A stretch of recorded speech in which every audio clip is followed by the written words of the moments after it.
Start करने जा रहे हैं व्हाट एनालिसिस टूल। तो व्हाट एनालिसिस टूल्स क्या है? व्हाट एनालिसिस टूल्स आपके एक्सेल की एक एक्स्ट्रा टूल पैक है। ये टूल पैक आपका यूज किया जाता है मल्टीपल टाइप ऑफ वर्किंग के लिए।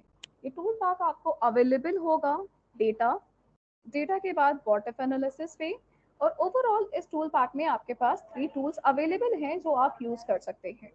ओके, सो फर्स्ट टूल है सिनेरियो मैनेजर। जब भी आपको कंपैरेटिव रिपोर्ट जनरेट करनी है या डेटा को प्रोजेक्ट बेसिस पे एनालिसिस करना है, मल्टीपल कॉलम डेटा एक्सेस करना है, तो डेटा स्टोर करने के लिए आपके सिनेरियो मैनेजर का यूज किया जा सकता है। ये डिफरेंट ग्रुप्स ऑफ वैल्यूज को जनरेट करना प्लस सिनेरियो समरी जैसे समरी रिपोर्ट्स पब्लिश करने का वर्क करता है। नेक्स्ट वन, गोल सीक। गोल सीक आपका यूज किया जाता है टारगेट बेस्ड वर्किंग के लिए। इन केस अगर आपको किसी टारगेट को अचीव करने के लिए डेटा एंटर करना है और टारगेट बेस्ड चेंजेस करने हैं, सो गोल सीक इसमें आपकी हेल्प कर सकता है। इन केस अगर आपका गोल सीक के थ्रू वर्किंग नहीं होता है तो आप यूज कर सकते हैं सॉल्वर।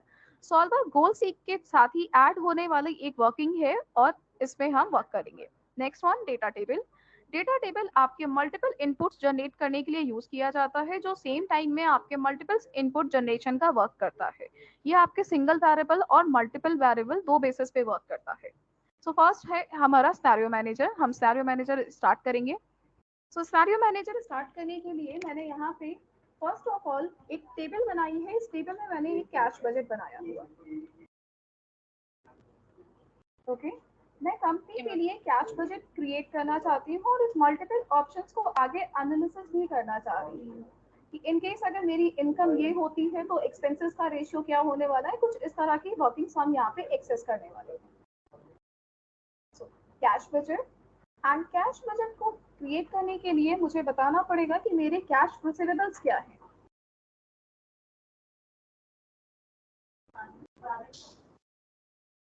मैंने टाइप किया cash receivable sources. Cash receive के केस में मुझे कैश रिसीव होती है कैश सेल्स के through. Receive from debtors,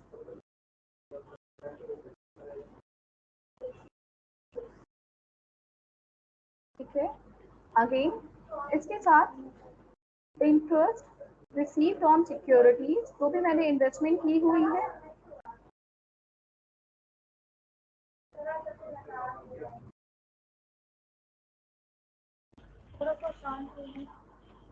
interest received on securities, sale of fixed assets,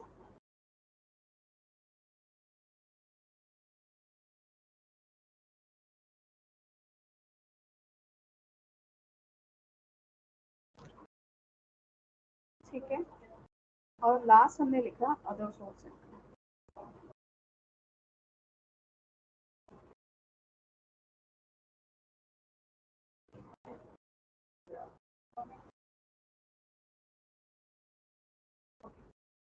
ये तो हमारे रिसीवेबल्स हो गए।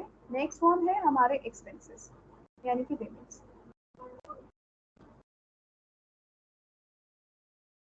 यूजेस ऑफ कैश मीन्स हमारे expenses.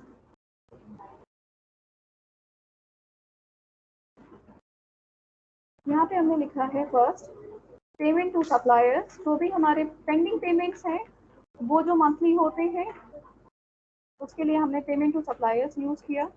Next credit purchase, sorry cash purchase, cash purchase. Next office expenses. Next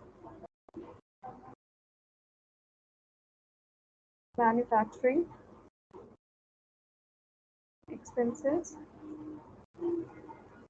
साथ में हमने यहाँ पे लिखा है आपके ऑफिस हो गए, मैन्युफैक्चरिंग हो गए, और इसमें एडमिनिस्ट्रेटिव एक्सपेंसेस, अदर हो गए हमारे uses of cash.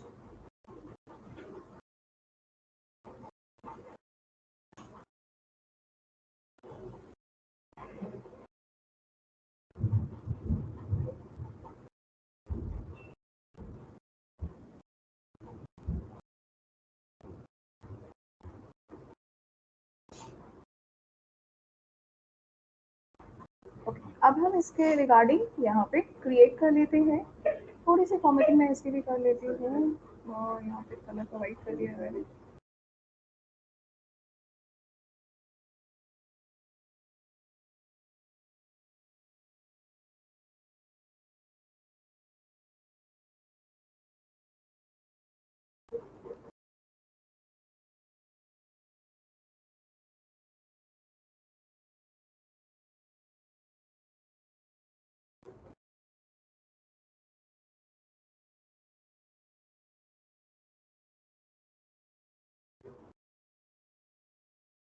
Other source के थ्रू जो हमें इनकम हो जाती है वो 18,000। इसी तरह से पेमेंट टू सप्लायर्स हमने बताया है 34,000 रुपीज़। कैश परचेज हम कर लेते हैं लमसम 48,000 रुपीज़ तक का।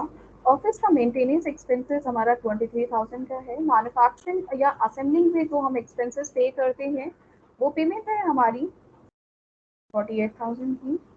एडमिन एक्सपेंसेस हमारे पास होते हैं 25,000 एंड अदर में 12,000 रुपीज़ का एडिशनल एक्सपेंसेस हम यहाँ पे क्रिएट कर देते हैं। नेक्स्ट वन, अब हमें सम चाहिए टोटल इनकम का।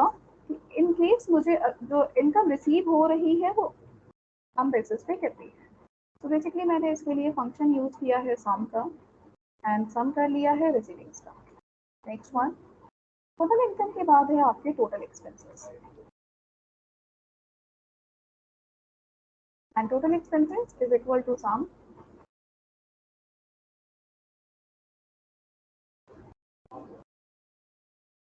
Okay and enter. तो ये है हमारे इनकम माइनस एक्सपेंसेस। अगर हम मंथ एंड बैलेंस चेक करते हैं तो month and balance find out कर लेते हैं। मंथ एंड बैलेंस में मेरे पास अवेलेबल होगा 198 माइनस 190, ये है available balance. Expenses ratio check करना है, एक्सपेंसेस रेशियो चेक कर लेते हैं। Ratio is equal to expenses divide by income. Click and change format percentage. इनको 100 करेंगे तो परसेंटेज का साइन नहीं लगाएंगे और डायरेक्टली लगा देंगे तो डायरेक्टली हो जाएगा। सो 96% हमारे एक्सपेंसेस जो भी हैं वो 96% है। ओके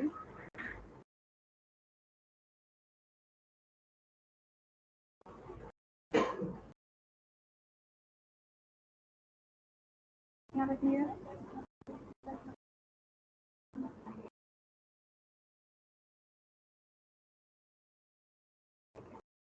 अभी इसके बाद आगे प्रोसेस कर लेते हैं। अब मैंने जो हमारे चेंजेबल सेल्स हैं एक सेल और मैं इंसर्ट कर लेती हूँ बिकॉज मैंने यहाँ पे ये नहीं बताया है कि ये जो प्रोसेस मैं कर रही हूँ या किस मंथ के लिए है।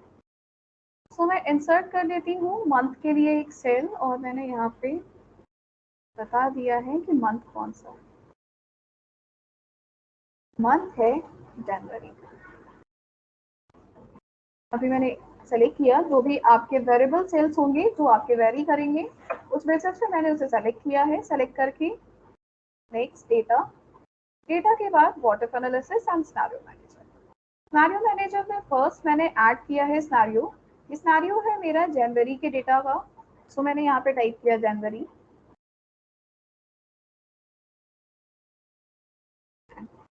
अगेन मैंने कमेंट में लिखा है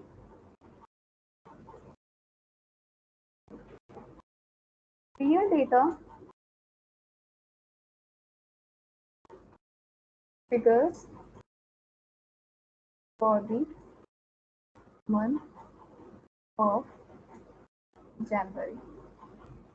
ओके एंड ऐड कर दिया। अभी मेरे पास मेरा डेटा जो मेरे सेल्स पे वेरिएबल सेल्स पे अवेलेबल था सेम डेटा मुझे अभी शो किया जा रहा है सेल्स में। ऐड किया। नेक्स्ट, नेक्स्ट सिनेरियो नेम है फरवरी एंड कमेंट में हमने इसमें ऐड किया है projected data figures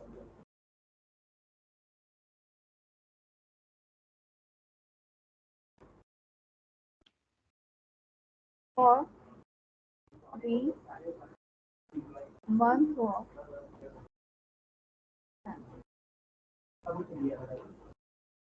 okay next, सबसे फर्स्ट हम चेंज करेंगे मंथ, मंथ में दिया है फरवरी। अब मुझे यहाँ पे प्रोटेक्टेड डेटा है तो जाहिर सी बात है ये एक्सपेक्टेड डेटा फिगर्स होंगे। तो एक्सपेक्टेड डेटा फिगर्स जो हमारे करंट डेटा है, इस डेटा एनालिसिस के बेसिस पे ही हम एक्सपेक्टेशन रखते हैं कि फ्यूचर रिक्वायरमेंट्स क्या होने वाली हैं या फ्यूचर रिसीविंग किस बेसिस पे है। तो प्रोजेक्शन में हमने ये ट्राई करने को किया है कि लमसम हम 65,000 रुपीज़ तक कैश सेल से रिसीव कर सकते हैं। जो भी मेरे डेटास हैं जिनसे मैं मनी रिसीव कर रही हूँ, इनकी रिसीविंग हम 75,000 तक इंक्रीज करने को ट्राई करेंगे, यानी कि अपने आउटस्टैंडिंग मैनेजमेंट कंट्रोल को और एफिशिएंट वे में वर्किंग करने के लिए ट्राई करेंगे। इसी तरह से इंटरेस्ट रिसीव्ड ऑन सिक्योरिटी, जाहिर सी बात है कि इंटरेस्ट इन अर्निंग होगी तो उस बेसिस पे मेरी अर्निंग्स भी इंक्रीज होंगी। Next, after that sales of fixed assets. तो नेक्स्ट मंथ मुझे लगता नहीं कि कोई ऐसा एसेट्स है जिसे हम सेल कर पाएंगे आगे, तो मैंने 12,000 की लमसम फिगर रखी है कि इनकेस अगर कुछ सेल होता है तो प्रोजेक्टेड बेसिस पे हमें इतनी अमाउंट रिसीव हो सकती है। Other source income, sources of income increase करेंगे तो 35,000 रुपीज तक मैंने एक्सपेक्टेशन रखी है in future. Next cell blank है हमारा। पेमेंट टू सप्लायर्स आ गए हैं पेमेंट फील्ड में। पेमेंट टू सप्लायर्स में हमारा पेमेंट है 34,000 का जो करंट टाइम में है। चूंकि हम अपनी सेल्स इंक्रीज कर रहे हैं तो ऑटोमेटिकली परचेज भी इंक्रीज हो जाएगी। तो इस बेसिस पे मैंने 40,000 रुपीज का प्रोजेक्टेड फिगर रखा है परचेज के लिए। तो पेमेंट टू सप्लायर्स होंगे और इसके बाद हमारा पेमेंट टू सप्लायर्स हो गया है 60,000 रुपीज के अराउंड, हमने इसे प्रोजेक्टेड किया। Next one, office expenses increase करते हैं, कंट्रोल करने को ट्राई करेंगे, सो 18,000 रुपीज। मैन्युफैक्चरिंग एक्सपेंसेस हैं, तो एक्सपेंसेस ऑलवेज कंट्रोलिंग बेसिस पे रिड्यूस किए जाते हैं, जबकि प्रोजेक्शन में ऑलवेज इनकम को इंक्रीज किया जाता है। ठीक है, तो जो कंट्रोलेबल फैक्टर्स हैं उन्हें हम कंट्रोल करने को ट्राई करते हैं। दैट्स वाई मैंने आपके जो कि परचेज एंड सप्लायर्स था उसे तो मैं कंट्रोल नहीं कर सकती, लेकिन हाँ अपने एक्सपेंसेस को हम कंट्रोल कर सकते हैं, इसलिए प्रोजेक्टेड फिगर्स में हम उसे रिड्यूस कर रहे हैं। नेक्स्ट वन, एडमिनिस्ट्रेटिव एक्सपेंसेस 25,000 था, सेम फिगर रहने देते हैं फिलहाल। नेक्स्ट मंथ देखेंगे इसके बाद वाले में कि इसे कितना कंट्रोल कर सकते हैं। Other expenses 15,000 rupees and so मैंने एक सिनेरियो ऐड किया है जनवरी का, जो पहले से फिगर्स थी उसके बेसिस पे। सेकंड सिनेरियो मैंने टाइप करके ऐड किया है। कैंसिल करूंगी तो आपको दोनों सिनेरियोस अभी यहाँ पे शो किए जाएंगे। इन केस मुझे फरवरी का डेटा जो मैंने प्रोजेक्शन बनाया है उसकी रिपोर्ट देखनी है और उसकी एनालिसिस देखनी है, मैंने इस पर क्लिक किया, देन शो। डेटा चेंज हो गया है फरवरी पे।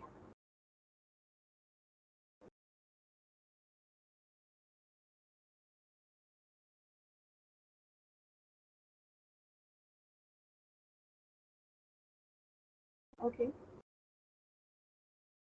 अभी मैं इसे चेक कर सकती हूँ, इसे मैं क्लोज कर लेती हूँ फर्स्ट।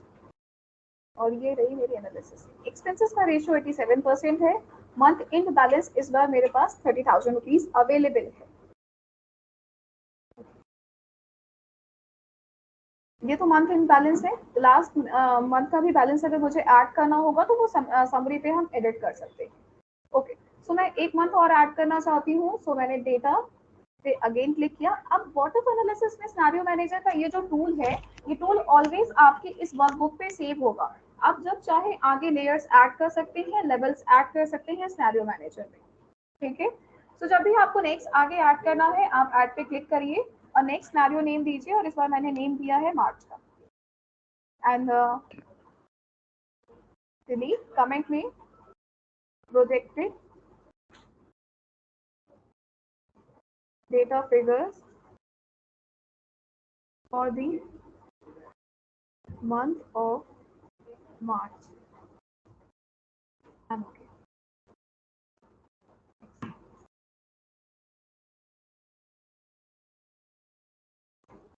सेम लास्ट टाइम जैसे हमने चेंज किए थे उसी बेसिस पे इस बार भी चेंज कर लेती हूँ कुछ फील्ड्स में। मैम इसमें सेपरेट मंथ्स का ही दिखाएगा या सारे मंथ्स का एक साथ भी दिखा सकता है? हाँ, वो समरी रिपोर्ट हम आगे जनरेट करेंगे बजट फिगर्स पे।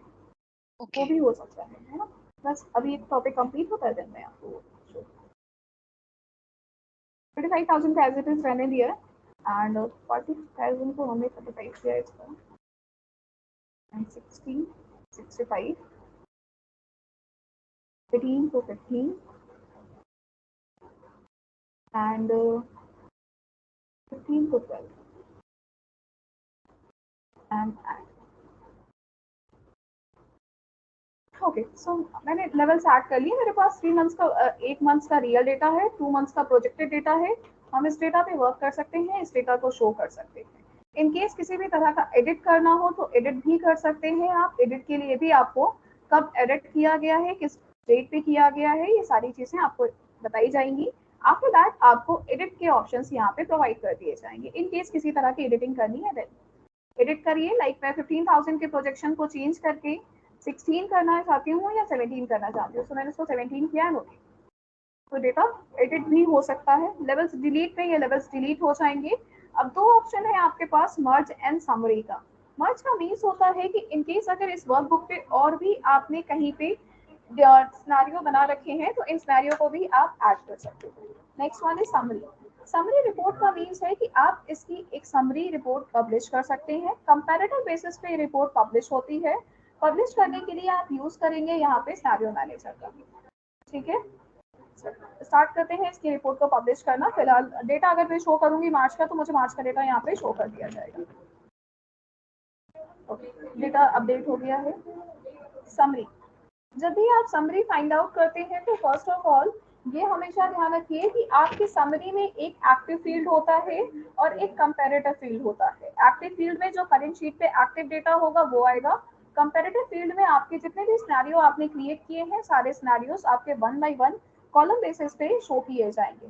सिनेरियो समरी की रिजल्ट सेल क्वेश्चन पूछी जा रही है, लोकेशन आप कहीं पे भी प्रोवाइड कर दें, ये ऑटोमेटिकली आपको एक न्यू शीट ऐड करके उस पर सिनेरियो क्रिएट करके देते हैं समरी बेसिस पे।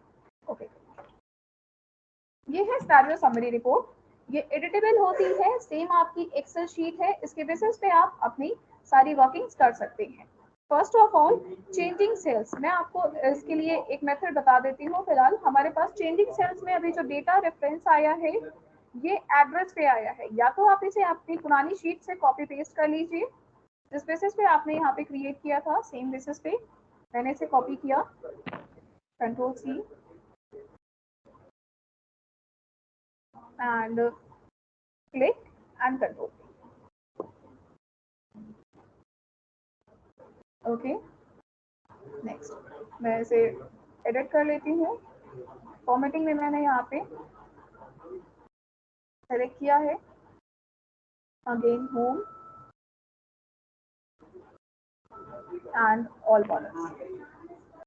ठीक है, सिनेरियो समरी रिपोर्ट में हमें मुझे ये सेल नहीं चाहिए थे, ऑलरेडी मेरे पास हेडिंग्स है, तो मैंने इन दोनों रोज को डिलीट किया है। या मैं सिर्फ चेंजिंग सेल को डिलीट करती हूँ, उसे एडिट कर दूँ। मैम ये मंथ वाले सेक्शन में आपने जो ये कट कॉपी किया है ये एक बार फिर से बता दीजिए। मंथ वाला, ओके। सो मंथ के सेक्शन में मैंने कुछ नहीं किया, मैंने सिर्फ यहाँ पे मेरे पास पहले से सेल एड्रेस थे। Yes ma'am. पहले से सेल एड्रेस थे, मुझे सेल एड्रेस को क्या करना था, मुझे इन सेल एड्रेस को यहाँ से रिप्लेस करना था। लाइक मुझे स्टडी करने में ये नहीं पता था कि कौन से डेटा सेल पे क्या लिखा हुआ है। सो मुझे ये पता करने के लिए, ये फाइंड आउट करने के लिए इसे एडिट करना पड़ा। तो मैंने सिनेरियो समरी में क्लिक किया, क्लिक करने के बाद मैंने इसे कंट्रोल वी से पेस्ट कर दिया सिंपली। ठीक है ना। Okay okay okay. अभी मैं इसका आपको सेकंड मेथड भी बता देती हूँ, जिस मेथड में आपको क्या करना है, जिस मेथड में आपको यहाँ पे नेम रेंज का यूज करते हुए अपनी सिनेरियो समरी को पब्लिश करना है। ये मेथड भी मैं आपको बता दे रही हूँ, बट इसको मैं एडिट कर देती हूँ कि रिपोर्टिंग कैसे करेंगे। रिपोर्टिंग के लिए आप इसे एडिट कर सकते हैं।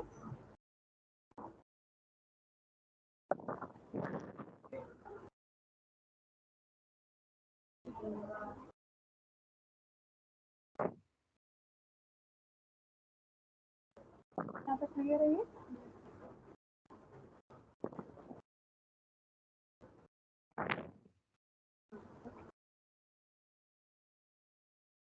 एक और मैंने आपसे कहा था कि मैं क्या करना चाह रही हूँ, मैं यहाँ पे ओपनिंग मंथ्स का बैलेंस ऐड करना चाह रही हूँ। तो मैंने यहाँ पे लिखा है ओपनिंग बैलेंस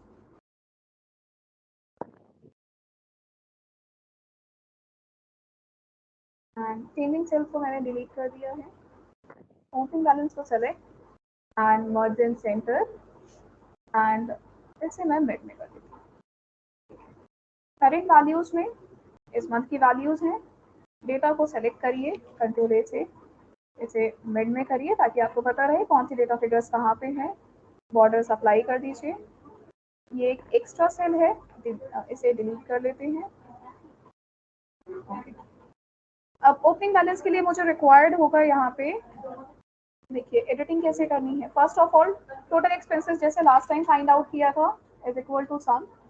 रिपोर्ट स्टडी करने के लिए ऑलवेज रिपोर्ट की फॉर्मेट्स पे आपको वर्क करना होता है कि जिस फॉर्मेट में आप प्रेजेंटेशन कर रहे हैं क्या वो फॉर्मेट आपका स्टडी बेसिस पे स्टडी किया जा सकता है या नहीं, इसलिए हम इसे एडिट कर रहे हैं बिकॉज जैसा पब्लिश हुआ था उस पर स्टडी पॉसिबल नहीं थी।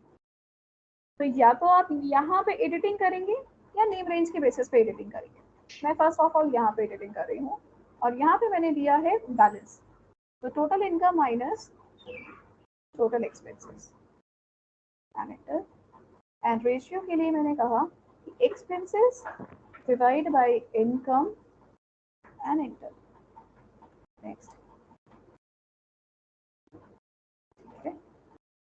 अब मंथ के लास्ट में आपको यहाँ पे जनवरी से मैंने स्टार्ट किया था तो जनवरी में तो मेरे पास कोई बैलेंस नहीं है, आगे से ट्राई कर लेते हैं। हो जाएगा?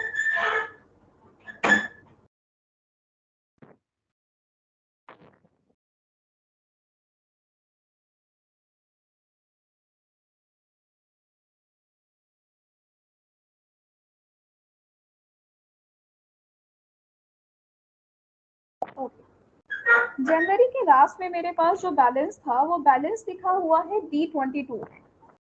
सो मुझे अगर इस बैलेंस को, जनवरी के स्टार्टिंग में तो मेरे पास कोई बैलेंस नहीं था तो मैंने यहाँ पे 0 लिखा। यहाँ पे बैलेंस है, जो भी D22 का बैलेंस होगा वो प्लीज यहाँ फिल कर दिया जाए। ओके, जिस तरह से D22 का बैलेंस जो था आपका वो आपका जनवरी का लास्ट बैलेंस था, दैट्स व्हाई फरवरी में वो ओपनिंग बैलेंस क्रिएट हो गया है।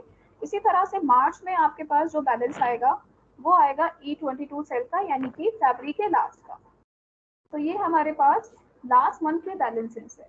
तो अगर मैं कैश की रिसीविंग देखूं तो रिसीविंग प्लस ओपनिंग बैलेंसेस के बेसिस पे अब हम यहाँ पे एक निकाल सकते हैं बैलेंस जो बेसिकली ट्रू बैलेंस होगा।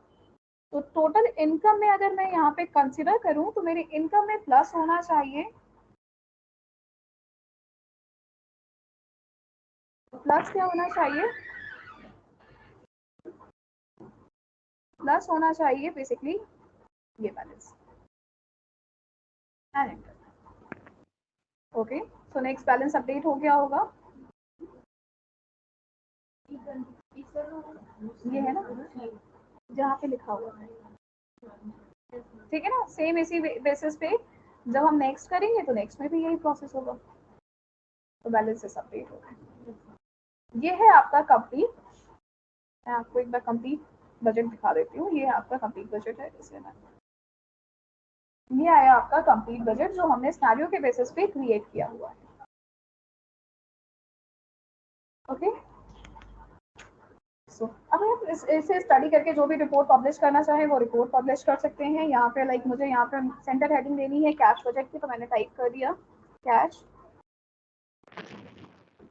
Budget and select and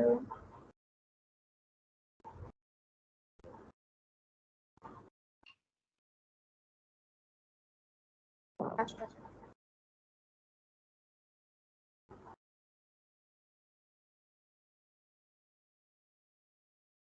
okay, तो कुछ इस तरह से हम इन बजट को प्रिपेयर करने के लिए सिनेरियो समरी की हेल्प लेके बना सकते हैं और इस बेसिस पे हमारे पास एक रॉ डेटा फिगर्स भी है और एक समरी डेटा फिगर्स भी बन सकता है।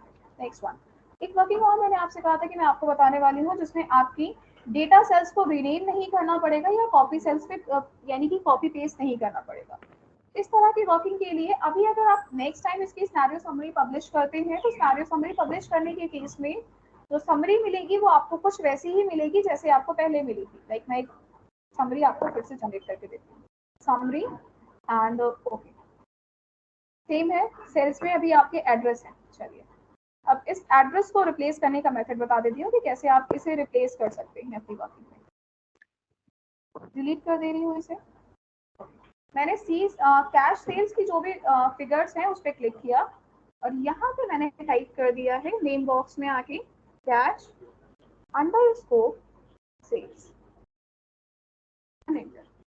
मैंने अपने नेम को, जो भी मेरा अमाउंट का नेम था, उसे रीनेम किया है नेम मैनेजर की हेल्प लेके। और इसी तरह से B5 का नाम मैंने रखा है डेप्टर्स रिसीविंग। नेक्स्ट वन, ये इंटरेस्ट इनकम थी तो मैंने इसे इंटरेस्ट लिखा है। विदाउट स्पेसिंग टाइप किया जाता है ऑलवेज आपके नेम। अब एक रिपोर्ट पब्लिश करते हैं, 3 सेल्स को रीनेम किया है, मुझे इफेक्ट इन्हीं से पता चल जाएगा, फिर उस बेसिस पे आप आगे वर्किंग कर लीजिएगा जब आप करिएगा। So water analysis, scenario manager and next summary report and okay. तो जो भी सेल्स मैंने रीनेम किए थे, लाइक कैश सेल्स हो गया, इंटरेस्ट हो गया, वो आपके यहाँ पे रीनेम फिगर्स पे आए हैं। तो इन केस अगर आप कॉपी पेस्ट नहीं करना चाहते हैं या आपको multiple times scenario report generate करनी पड़ती है, तो उन केसेस में आप नेम रेंज का यूज करते हुए अपने सेल्स को रीनेम कर लीजिए, आपको कॉपी पेस्ट भी नहीं करना पड़ेगा। सो ये है आपकी वाटर एनालिसिस की वर्किंग। नेक्स्ट वर्किंग है हमारी डेटा टेबल की, सॉरी, गोल सीक। अब गोल सीक मैंने कहा कि किसी भी तरह की टारगेट बेस्ड वर्किंग के लिए बेस्ट टूल है। तो मैंने आपको बताया कि मुझे क्या करना है। कॉस्ट जो मेरे प्रोडक्ट की है वो है पर प्रोडक्ट आपका 980 रुपीज। नेक्स्ट, अब इस कॉस्ट को पे करके मैं कितनी क्वांटिटी परचेज कर सकती हूँ? मैं इस कॉस्ट को पे करके 1 क्वांटिटी परचेज कर सकती हूँ। सो बेसिकली मेरी पेमेंट क्या होने वाली है? तो मैंने आपको बताया कि पेमेंट हमारी होने वाली है यहाँ पे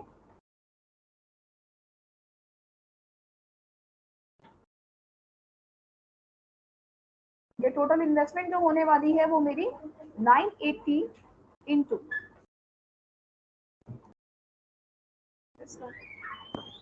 यानी कि cost into quantity is equal to payment. ये आपकी इन्वेस्टमेंट है।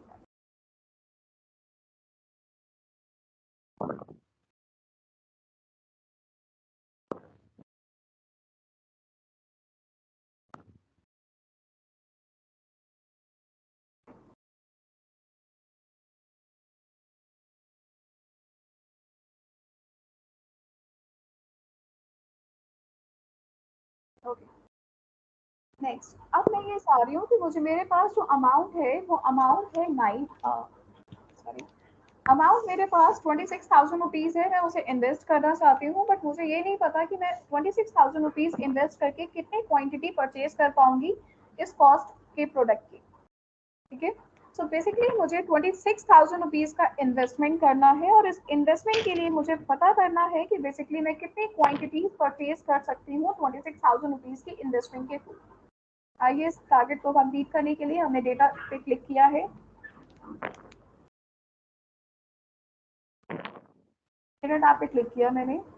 Next, water analysis, goal seat, and goal seat में फर्स्ट बताना होता है आपको सेट सेल, यानी कि ऐसे कौन से डेटा सेल हैं जिन्हें आपको सेट करना है। तो मुझे मेरी इन्वेस्टमेंट को सेट करना है, किस वैल्यू तक सेट करना है। ऑलवेज सेट सेल में आप गोल सीट में जब भी कोई भी सेट सेल लेंगे तो इस सेट सेल को आप क्या करोगे, इस सेट सेल को हमेशा आप फॉर्मूला बेस लेना, यानी कि विदाउट कोई भी ऐसा सेल जिसमें फॉर्मूला नहीं है उसे आप सेट सेल में सेलेक्ट नहीं कर सकते सर।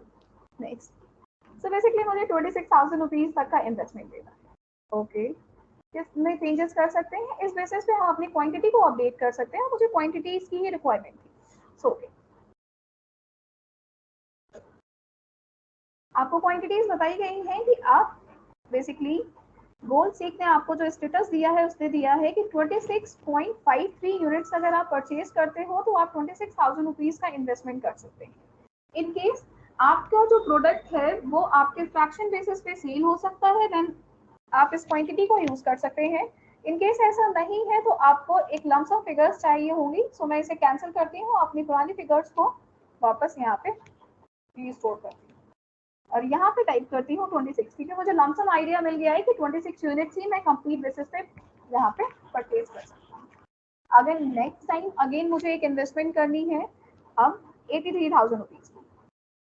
प्रॉब्लम सिर्फ गोल सीट की एक ये है कि गोल सीट क्या करता है, गोल सीट आपके डेसिमल को भी यहाँ पे यूज करता है, जो कि प्रॉब्लम है जब आप फ्रैक्शन बेसिस पे वर्किंग नहीं कर सकते उन केसेस में।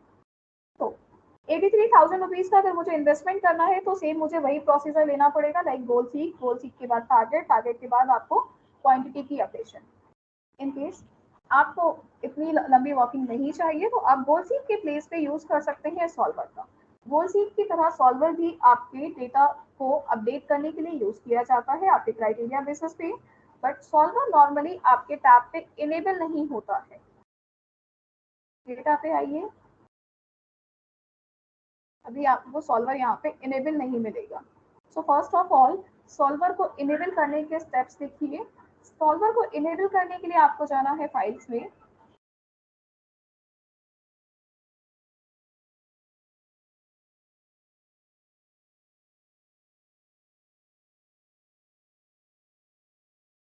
फाइल, देन मोर, देन ऑप्शंस।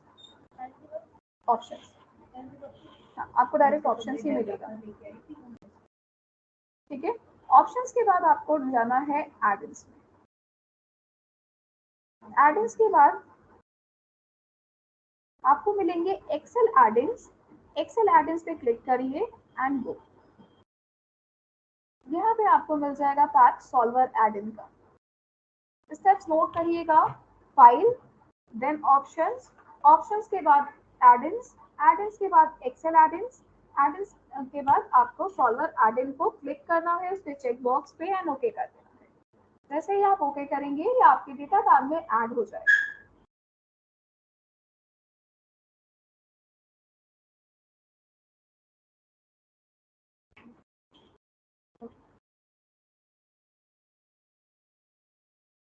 प्रोसेस हो रहा है,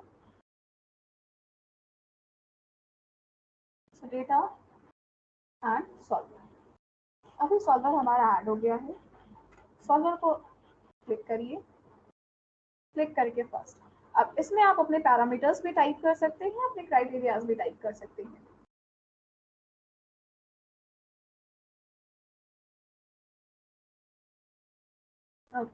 सो फर्स्ट वन, मुझे जो ऑब्जेक्टिव सेल मिला वो इन्वेस्टमेंट का मिला, जिसे मुझे मैक्सिमम वैल्यू तक लेके जाना है, यानी कि जो भी मैक्सिमम वैल्यू मैं यहाँ पे फिल करूंगी वो मैक्सिमम वैल्यू मुझे चाहिए।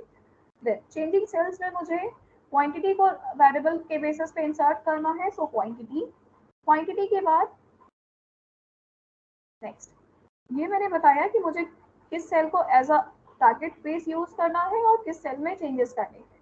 नेक्स्ट वन, अब इसके बेसिस पे मैं अपनी क्राइटेरियाज को ऐड करूंगी जिस बेसिस पे मुझे डेटा चाहिए। सो मैंने ऐड पे क्लिक किया, ऐड पे क्लिक करने के बाद फर्स्ट मैंने दिया है सेल रेफरेंस। सेल रेफरेंस में मैंने सबसे पहले इन्वेस्टमेंट सेल पर क्लिक किया है और मैंने ये कहा कि बेसिकली जो अमाउंट होनी चाहिए वो या तो इक्वल हो जाए या तो लेस देन रहे किस पे, जो भी मेरी एक्सपेक्टेड फिगर्स होने वाली है यानी कि इन्वेस्टमेंट की।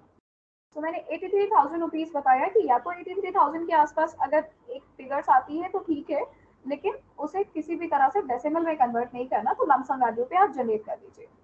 इसे मैंने ऐड किया है। Next one, quantity, quantity always मुझे एक इंटीजर फिगर्स चाहिए, सो मैंने इंटीजर बेसिस पे ऐड कर दिया है। नेक्स्ट, अब इंटीजर्स में आपके negative figure and positive figures both figures होती है। सो इसके लिए मैंने अगेन एक क्वांटिटी का पैरामीटर दिया। इस पैरामीटर में मैंने आपसे कहा कि क्वांटिटी ऑलवेज आपकी ग्रेटर देन 0 होनी चाहिए। ओके, देन ऐड, इसके बाद मैं कैंसिल करती हूँ बिकॉज मेरे पैरामीटर्स ऐड हो चुके हैं। ये है मेरे सब्जेक्ट के पैरामीटर्स जिस बेसिस पे मुझे अपने आंसर्स यहाँ पे रिफ्लेक्ट चाहिए। नेक्स्ट वन, सॉल्व करते हैं प्रॉब्लम को। सॉल्वर ने एक रिजल्ट जनरेट किया है।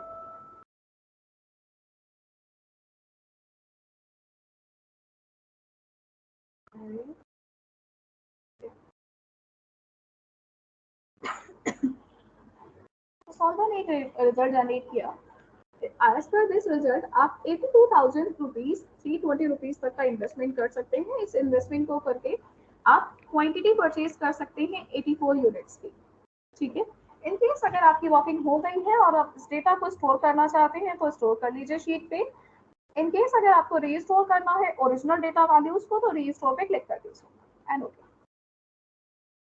डेटा आपका जो भी पास डेटा होगा वो रीस्टोर हो जाएगा। अगेन किसी तरह का पैरामीटर चेक करना है या कोई टारगेट चाहिए, सो डेटा सॉल्वर पे क्लिक। सो बेसिकली बाकी तो कंडीशंस मुझे नहीं चेंज करनी है, बट हाँ हो सकता है इन्वेस्टमेंट वैल्यू चेंज हो, तो उसके लिए मैंने यहाँ पे क्लिक किया है चेंज पे। एंड अब मुझे जो वैल्यू इन्वेस्टमेंट की चेक करनी है वो है आपकी 49,000 रुपीज या 50,000 रुपीज ले लेते हैं, जो भी आपके पास अवेलेबल बैलेंस है। And then cancel and solve हो गया। फिर से आपकी प्रॉब्लम को इसने सॉल्व किया होगा।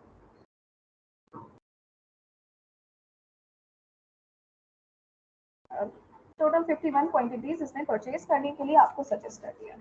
जिस तरह से आप क्वांटिटी में चेंजेस कर रहे हैं, इसी बेसिस पे आप कॉस्ट को भी चेंज कर सकते हैं। ठीक है, सो मैं कीप सॉल्यूशन रहने देती हूँ और ओके कर देती हूँ। एक और वर्किंग कर लेते हैं। लाइक मैं ये चाह रही हूँ कि जब कोई भी पर्सन मेरी 5 यूनिट परचेज करे तो मुझे अमाउंट जो रिसीव होने वाली है वो रिसीव हो जाए 5,500 की।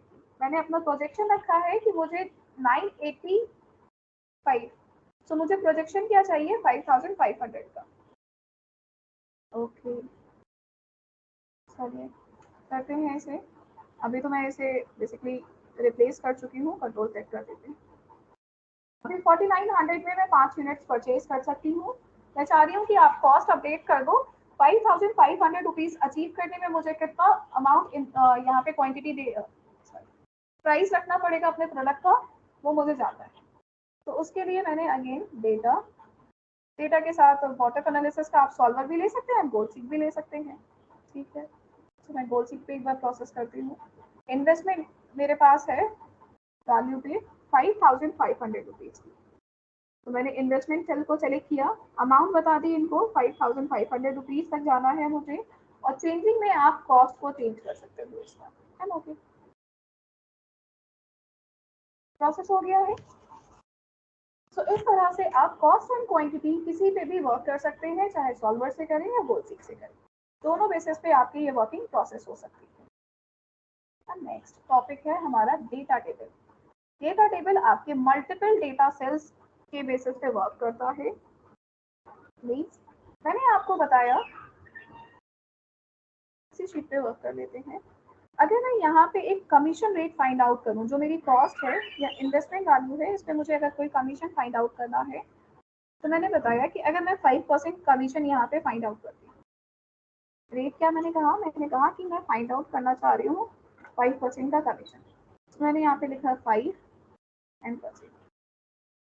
अगेन इसी तरह से अगर figures multiple type of investment values हैं जिसपे आपको डेटा फिगर्स जाननी है कि कमीशन किस लेवल तक रिसीव हो सकता है, मैंने मल्टीपल टाइप किया है डेटा, रैंडम बेसिस पे डेटा टाइपिंग कर रही हूँ मैं। ये है कुछ सेल्स वैल्यू जो नॉर्मली मुझे देखने को मिलती है अपनी इन्वेस्टमेंट्स में, और इस पे हमें पे करना होता है कमीशन को। कमीशन रेट कभी 5% पे कर सकते हैं। फिलहाल मैं इसे सेलेक्ट करके डायरेक्टली पहले परसेंटेज पे ही कन्वर्ट कर देती हूँ ताकि मुझे बार बार साइन अप्लाई ना करना पड़े। सेलेक्ट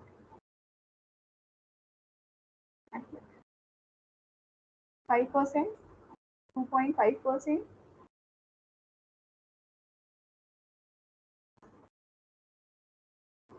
परसेंट उसने अप्रॉक्स कर दिया है। 7, 12, 15, 18 एंड 19। अगर मैं एक सिंपल मेथड देखूँ तो सिंपल मेथड ये कहता है कि आप इस सेल को सेलेक्ट करिए, ठीक है, देन इसे F4 से फ्रीज कर दीजिए एंड इसमें मल्टीप्लाई कर दीजिए 5% का, एंटर करिए और इसे ड्रैग कर दीजिए। अगर सिंपली मैं आपको ये अभी डेटा टेबल इस तरह की कोई मैं फिल करने को लिए बोलूँ तो आप यहाँ तक तो प्रोसेस कर सकते हैं। राइट, एक सेल एड्रेस को फ्रीज किया मैंने, दूसरे को वेरिएबल पे रखा और डेटा ड्रैग करके फिल कर दिया। बट ये एक शॉर्टकट तो है, ओके, बट इसके बेसिस पे आप डेटा सिक्योर नहीं कर सकते, यानी कि किसी तरह की सिक्योरिटी आपको इस डेटा पे नहीं मिलने वाली है। कोई भी इजीली आपके डेटा को इनकरेक्ट कर सकता है। लाइक मैंने अभी यहाँ पे फिल तो कर दिया है इसे, मैं इसे ड्रैग कर देती हूँ और नेक्स्ट टाइम यहीं पे मैं चेक कर लूँगी कि लाइक ये वाला जो सेल है I6 इसको वेरिएबल कर देते हैं और G7 को फिक्स कर देते हैं। थोड़ा सा पैनिक वर्किंग भी है कि आपको वन बाय वन एक एक डेटा पे पहले जाके क्रिएशन करना पड़ेगा, शॉर्टकट्स फाइंड आउट करने पड़ेंगे।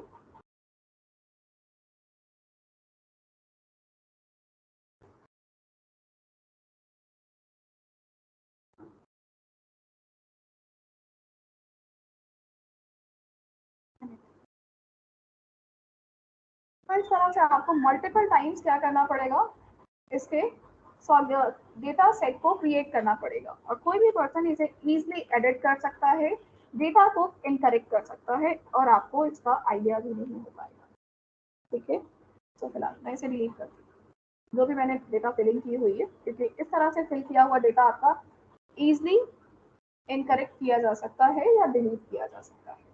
सो इस तरह के डेटा सेल्स को बनाने के लिए आप यूज कर सकते हैं आपके डेटा टेबल की वर्किंग को। डेटा टेबल प्रोसेस करने के लिए आपने फर्स्ट ऑफ ऑल सेलेक्ट किया है।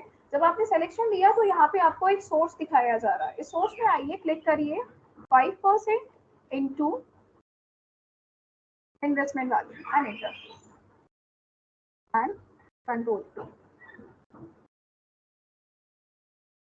अब पूरा सेलेक्ट करिए जहाँ पे आपको डेटा टेबल क्रिएट करनी है, देन डेटा पे आइए।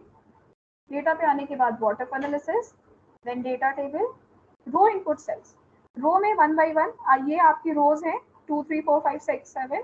इसमें मैंने दिया कि मैंने रो में परसेंटेज लिखा है, इसी तरह मैंने कॉलम्स में इन्वेस्टमेंट वैल्यू लिखी है एंड ओके, क्रिएट हो गया। अब आप इसे डिलीट करना चाहें तो डिलीट नहीं कर सकते।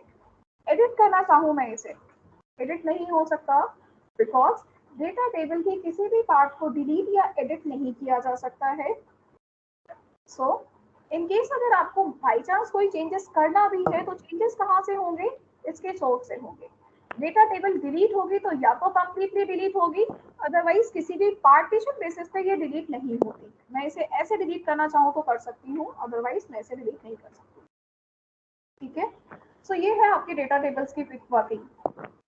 कंप्लीट करूंगी मैं आज यहाँ पे ये क्लास। इसके आगे के प्रोसेस के लिए आप प्रैक्टिस कर लो, देन जो भी क्वेश्चंस आते हैं उस क्वेश्चंस पे हम नेक्स्ट डे डिस्कस करेंगे।